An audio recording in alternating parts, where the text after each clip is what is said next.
जय जय श्रीराम।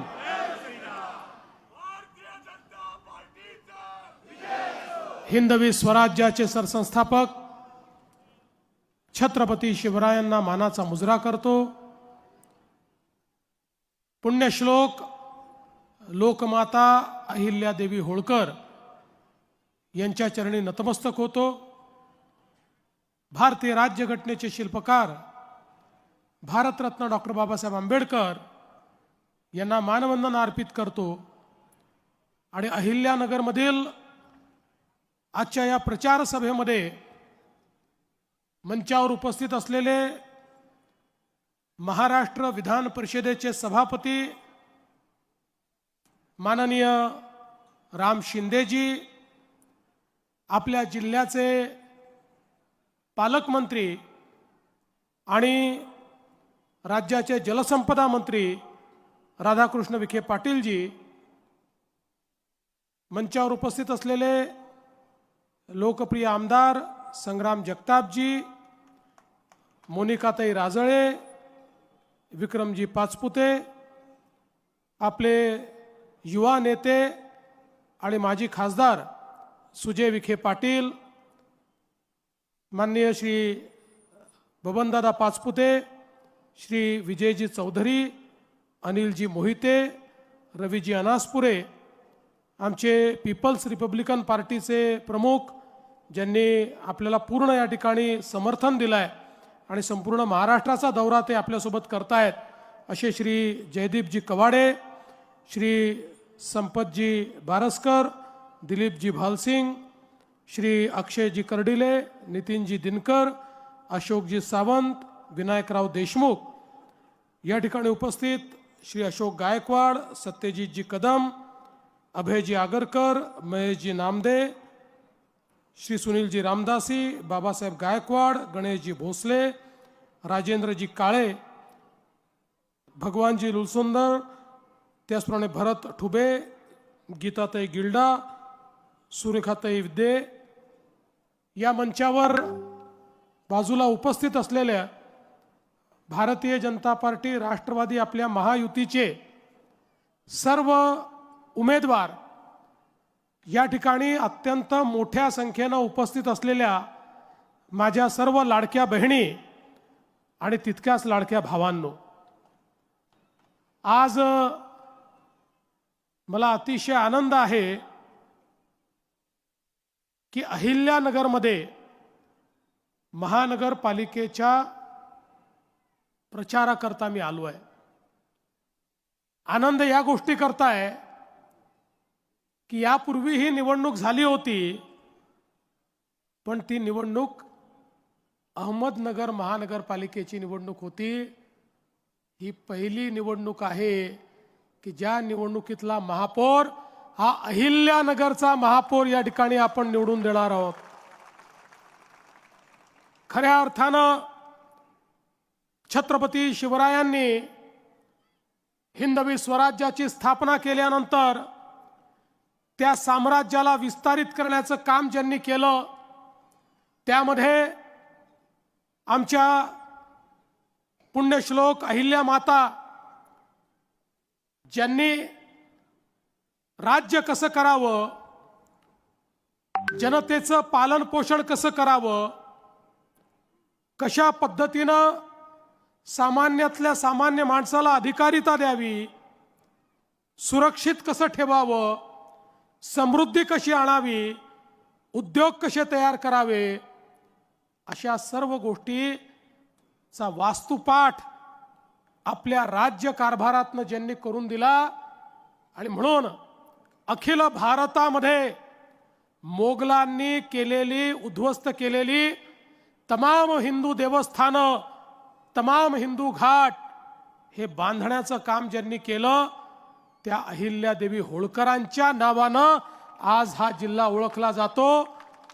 कारण त्यांचं जन्मस्थान चोंडी, ज्या ठिकाणी आमच्या रामभाऊ शिंदेंच्या नेतृत्वात आम्ही कॅबिनेटची बैठक घेऊन एक प्रकारे चोंडी विकास आराखड्यासोबत या महाराष्ट्रातल्या सगळ्या ज्योतिर्लिंगांच्या विकासाचा एक आराखडा मांडला। आज त्याच अहिल्यादेवींच्या या अहिल्यानगरमध्ये मी पुन्हा एकदा अहिल्या मातांसोबत इथल्या सगळ्या नागरिकांना देखील नमन करतो, नमस्कार करतो। खरं म्हणजे या ठिकाणी विखे पाटील साहेब आहेत, रामभाऊ शिंदे आहेत, आमचे सुजय दादा आहेत, संग्राम जगताप आहेत, आपले सगळे आमदार आहेत। त्यामुळे मी येण्याची आवश्यकता देखील नव्हती, पण मी हा विचार केला की या निमित्ताने आपल्याशी संवाद साधता येईल, या निमित्ताने आपलं दर्शन घेता येईल आणि त्याचसोबत आपल्याला ज्या काही अडीअडचणी आहेत त्या समजून घेता येईल। आणि म्हणून आज या सभेकरता मी आलो। पण मी इथे यायच्या आधीच आपण सगळ्यांनी भाजप राष्ट्रवादीचे 5 नगरसेवक बिनविरोध या ठिकाणी निवडून दिले, त्याबद्दल आपल्या सर्वांचे मी मनापासून आभार मानतो। एक प्रकारे आपण सुरुवात ही या ठिकाणी अतिशय उत्तम केली आहे आणि ज्याची सुरुवात उत्तम असते ते सगळंच उत्तम होतं। त्यामुळे माझ्या मनामध्ये पूर्ण विश्वास आहे की या महानगरपालिकेमध्ये आपल्या महायुतीचाच महापौर बसेल आणि पूर्ण बहुमत हे आपल्याला या ठिकाणी निश्चितपणे मिळेल।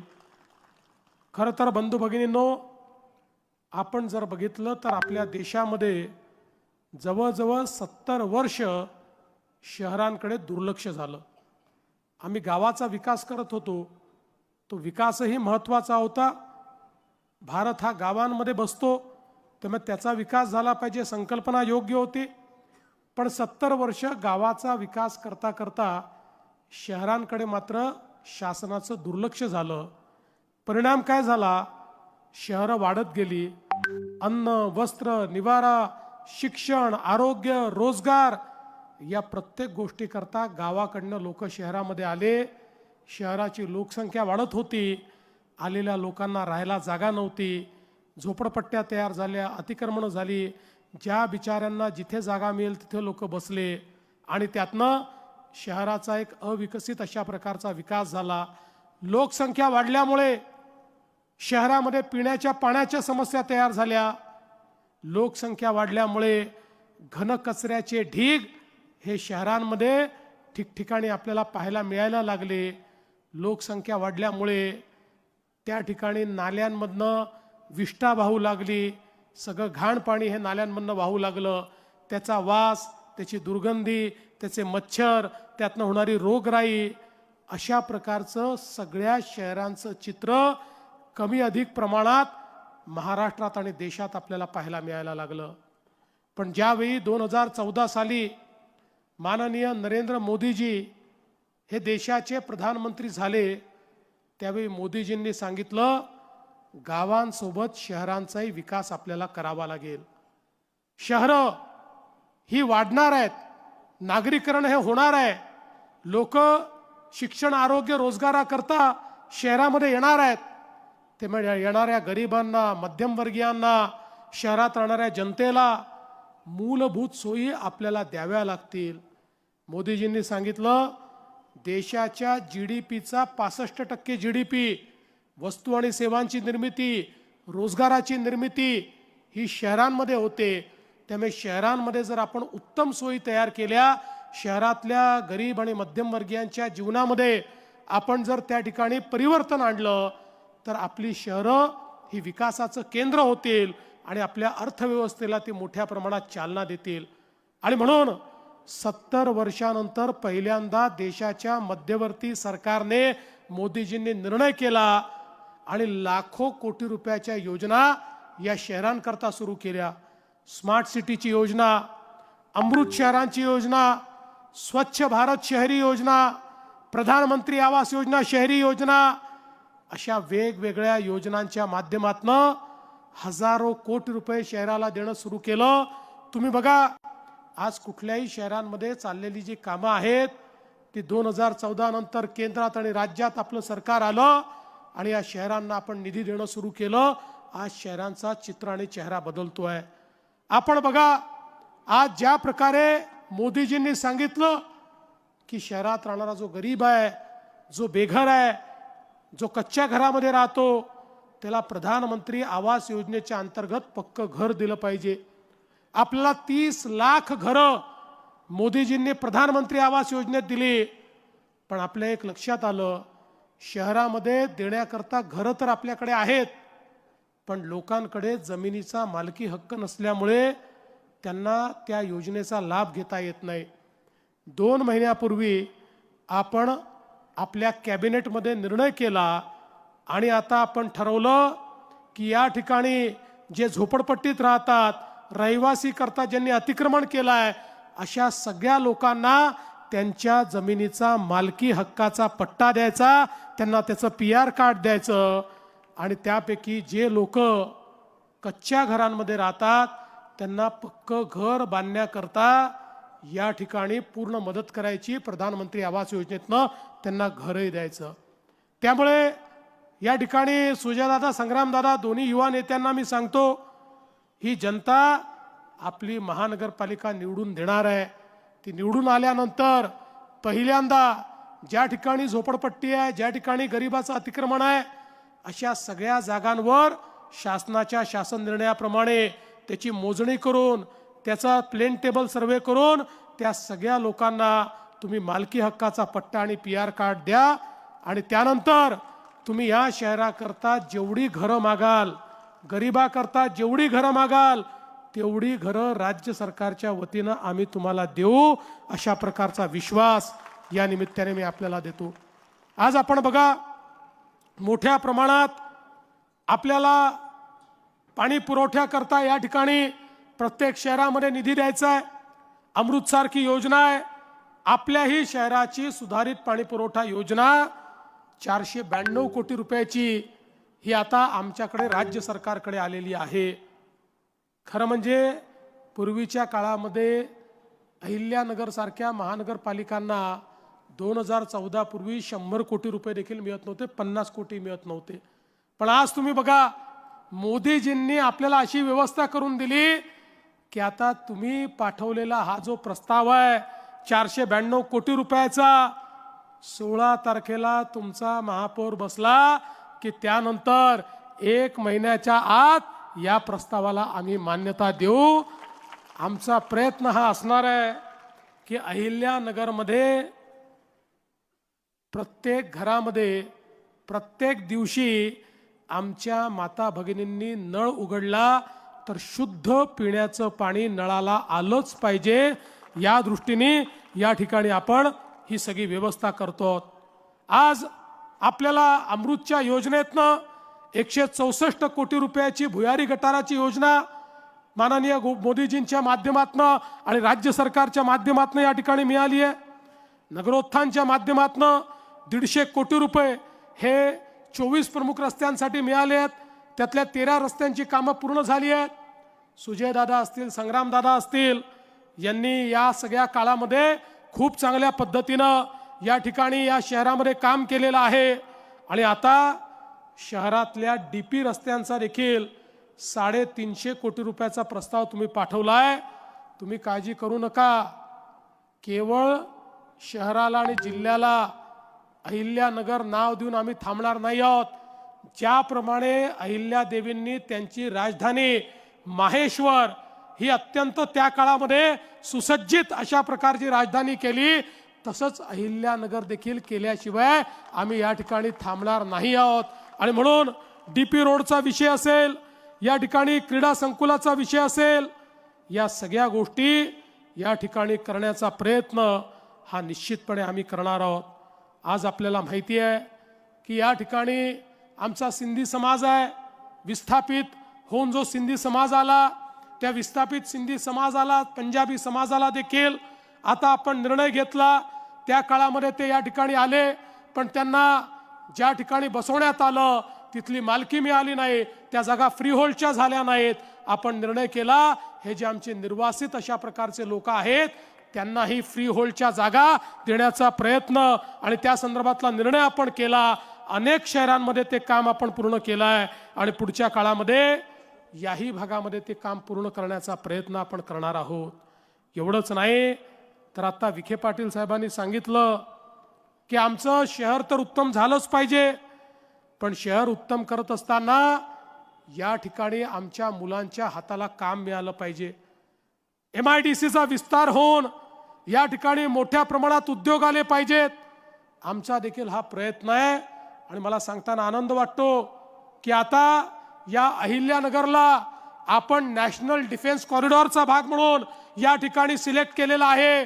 या ठिकाणी डिफेन्स कॉरिडॉर आपण तयार करणार आहोत आणि या डिफेन्स कॉरिडॉरच्या माध्यमातून हजारो हातांना काम देणारे उद्योग हे आणण्याचा आपला प्रयत्न या माध्यमातून होणार आहे। आज आपण बघा, मोदीजींच्या नेतृत्वामध्ये शहरं स्वच्छ झाली पाहिजे याकरता स्वच्छ भारत अभियान शहरीच्या अंतर्गत घन कचऱ्याच्या व्यवस्थापनाकरता मोठ्या प्रमाणात आता आपण निधी देतोय। पूर्वीच्या काळामध्ये कचरा जो होता ती आपल्यावर एक प्रकारची लायबिलिटी होती, कचरा एक प्रकारे आपलं बर्डन होतं, पण आता कचरा बर्डन नाही आहे, आता कचरा संपत्ती आहे। आता कचरा जमा करून तो आपण डंप करत नाही, आता कचऱ्यावर प्रक्रिया करतो, कचऱ्यापासून खतांची निर्मिती करतो, कचऱ्यापासून कोळशाचे पेलेट आपण तयार करतो, जे पेलेट्स कोळशाच्या ऐवजी वीज निर्मितीमध्ये आपण वापरतो। आता कचऱ्यापासून तर आपण विद्युत निर्मिती देखील आणि गॅस निर्मिती देखील या ठिकाणी चालू केली आहे। आणि म्हणून या अहिल्यानगर शहरामध्ये देखील जो काही कचरा आहे त्या कचऱ्यावर 100% प्रक्रिया करण्याकरता या ठिकाणी माननीय प्रधानमंत्री महोदयाच्या योजनेच्या अंतर्गत आम्ही आपल्याला मदत करू आणि एक स्वच्छ अशा प्रकारचा अहिल्यानगर हे आपल्याला कसं तयार करता येईल हा प्रयत्न देखील पुढच्या काळामध्ये आपल्याला करायचा आहे। बंधू भगिनींनो, आत्ताच मला घोटाळ्यांच्या संदर्भातलं निवेदन एक मिळालेलं आहे। हे खरं आहे, काही लोकांनी वेगवेगळ्या कंपन्या स्थापून गरीब माणसाकडनं डिपॉझिट घेऊन त्या ठिकाणी चेन तयार केली आणि त्या माध्यमातून गरीबाला लुबाडण्याचं काम केलं आहे। त्यांना आम्ही सोडणार नाही। तुमची जी मागणी आहे की याला CBI कडे दिलं पाहिजे, निश्चितपणे देशाच्या गृहमंत्र्यांची चर्चा करून मी देखील त्यांना विनंती करेन की हे घोटाळे CBIच्या मार्फत या ठिकाणी तुम्ही चौकशीला घ्या आणि जे जे लोकांनी गरिबाचा पैसा खाल्ला असेल त्याला जेलची हवा खायला त्या ठिकाणी पाठवा आणि त्याच्याकडनं गरिबाचा पैसा परत आणून तो गरिबाला परत द्या। हे देखील पुढच्या काळामध्ये आपल्याला निश्चितपणे करायचं आहे। खरं म्हणजे बंधू भगिनींनो, आपल्याला याची कल्पना आहे, 1 वर्षापूर्वी राज्याच्या विधानसभेच्या निवडणुका झाल्या, महायुतीला अतिशय भक्कम अशा पद्धतीनं आपण निवडून दिलं, एक प्रकारे विक्रमी अशा प्रकारच्या आमच्या जागा आल्या। इतक्या मोठ्या प्रमाणात जागा आल्यानंतर काही लोकांनी म्हणणं सुरू केलं की आता बघा, या महायुतीवाल्यांना भाजपवाल्यांना कोणाची गरज उरलेली नाही, त्यामुळे आता हे पहिलं काम काय करतील तर म्हणाले लाडकी बहीण योजना हे बंद करतील। आता 1 वर्षापेक्षा जास्त काळ गेला, लाडकी बहीण योजना सुरूच आहे आणि लाडक्या बहिणींनो, जोपर्यंत तुमचा देवाभाऊ मुख्यमंत्री आहे लाडकी बहीण योजना सुरूच राहील, ती कोणी बंद करणार नाही। पण संग्राम दादा, सुजय दादा, मी तुम्हाला एक गोष्ट सांगण्याकरता आलो आहे, आता माझ्या लाडक्या बहिणींना केवळ लाडकी बहीण ठेवू नका। आता मोदीजींनी लखपती दीदीची योजना सुरू केली आहे।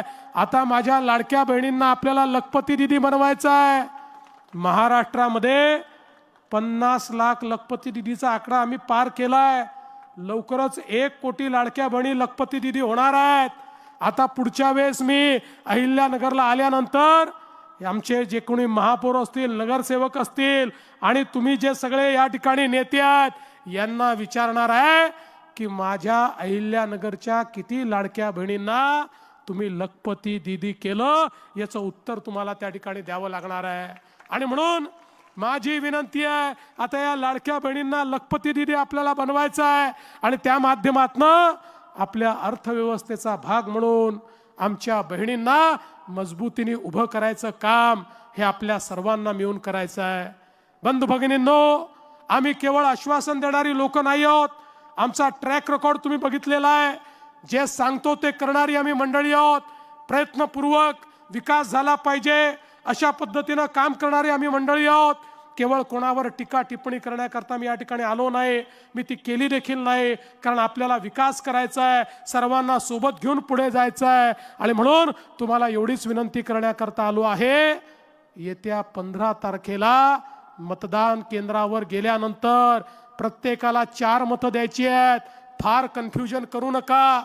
मतदान केंद्रावर गेल्यानंतर मशीनवर कमळ कुठे आणि घड्याळ कुठे आहे या दोनच गोष्टी बघा. जिथे कमळ दिसेल तिथे कमळ दाबा, घड्याळ दिसेल तिथे घड्याळ दाबा आणि त्या ठिकाणी तुम्ही बाहेर या. मी तुम्हाला एवढंच सांगण्याकरता आलो आहे, 15 तारखेला कमळाची आणि घड्याळाची चिंता तुम्ही करा. 16 तारखेपासनं पुढचे 5 वर्ष तुमची चिंता आम्ही केल्याशिवाय राहणार नाही, हे आश्वासन तुम्हाला देतो आणि माझं बोलणं संपवतो. धन्यवाद. जय हिंद, जय महाराष्ट्र. धन्यवाद साहेब. यानंतर आभार प्रदर्शन माननीय सुजयदादा विखे पाटील करतील.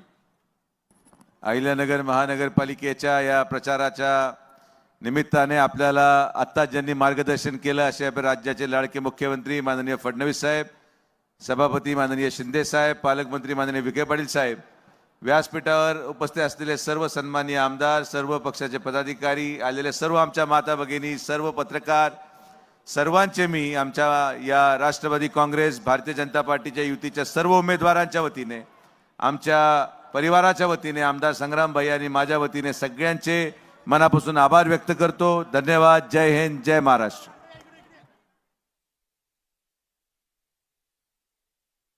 इथून कृपा करून कोणी गडबडीनं बाहेर जाऊ नका. आधी सगळे सन्माननीय पदाधिकारी आणि आपले